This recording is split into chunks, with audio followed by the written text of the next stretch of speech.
Hello guys, Assalamualaikum dan salam sejahtera. So hari ini kita cuti sebab hari ini birthday yang di-Pertuan Agong. Okay, so hari ini kita nak buat sup daging. So saya tumiskan 1 biji bawang dan 6 ulas bawang putih. So kita akan tumiskan sampai dia garing. Dan juga 1 inci halia ataupun 2 inci pun okey. Okay, so bila awak punya bawang ni dah betul-betul garing, kita akan masukkan kita punya ayam. So ayam-ayam ni cuma bahagian tulang. So kita masukkan chicken.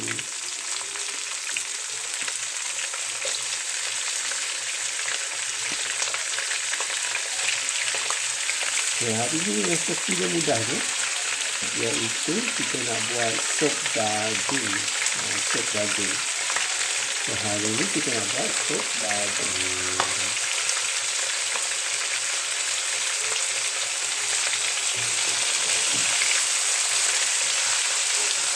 Okay, gaul.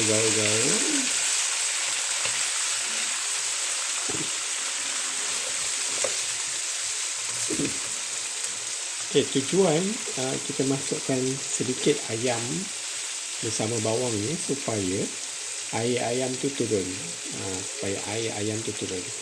Dan bagi siapa yang first time tengok Curious, memang kita tak letak cili sebab budak-budak pun nak makan sekali.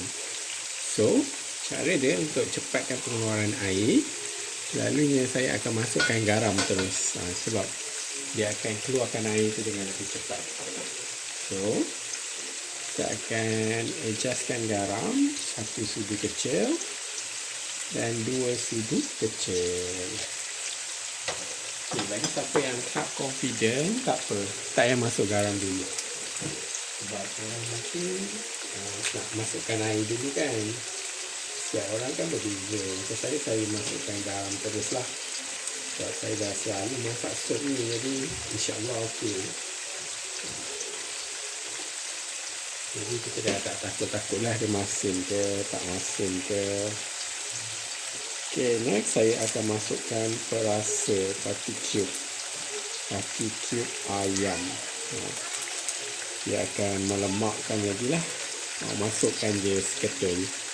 Okay, dan tutup dia. Kita nak biar air ayam tu keluar selama 5 minit. Okay, selepas 5 minit ataupun 3 minit boleh buka. So korang akan lihat, nampak tak? Dia dah berair sikit. So air dia dah keluar. So apa yang kita nak buat sekarang, kita akan masukkan rencah-rencah dia lah.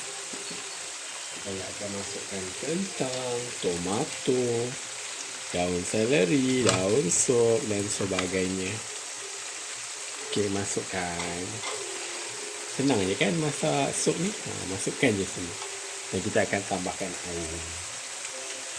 So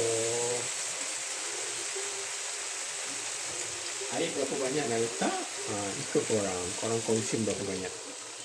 Lalunya saya akan letak banyak lah untuk masak sup ni, dalam 1 ke 2 liter lah. So kita akan bagi sampai ayam tenggelam lah. Senang cakap. Kalau awak ada mangkuk kecil ni, sebanyak 3 mangkuk kecil kita akan letak. Mangkuk yang kecil ni 3 mangkuk. Okey. So kita akan renehkan dia. Reneh ni akan ambil masa lama lah, dalam setengah jam ke 40 minit lah. Ikut korang nak daging tu ataupun ayam tu empuk. Kalau kita nak empuk, dia tanggal daripada tulang dia, kena lama lah. Kalau bagi siapa yang suka makan ayam yang pejal-pejal, sekejap je pun dah okey.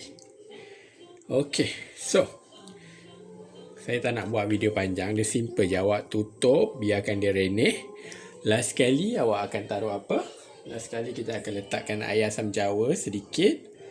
Dan yang terakhir kita akan letakkan bawang goreng. Itu sahaja. Mudah buat sup ni. Tadi kita dah letak garam semua dah. Tutup je. Biarkan selama setengah jam, api kecil, dan masukkan bawang goreng dengan air asam jawa. Itu je. Jumpa lagi. Bye-bye.